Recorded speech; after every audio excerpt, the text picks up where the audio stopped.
Hello guys welcome to my new mini blog. तो बर्तमान आम आसी कौटी पहुँचगलु ना अमृतागार हेंगुला माँ मंदिर। तो आज हूँ हेंगुला माँ मंदिर कलश बुड़ा। तो आज हूँ यज्ञ स्टार्ट।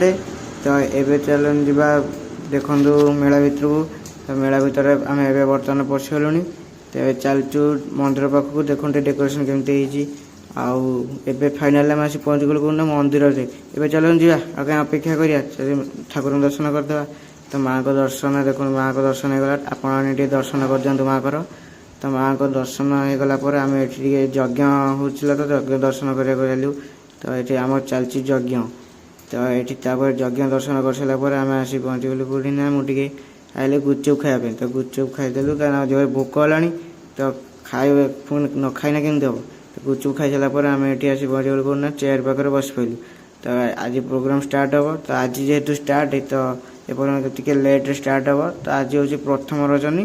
तो काली पुणी मझी पहरदिन हम आम पूर्णावती। तो ये आम सब लोक मैंने अल्प आसतु प्रथम दिन। तो ये आम स्टार्ट हो प्रोग्राम। तो तापर आम प्रोग्राम एंजॉय कलु। प्रोग्राम एंजॉय कर सारापर आम बुलिलु बुला पलैलु घर को। तो आज का मिनी ब्लॉग टी कमेंट जनइबे।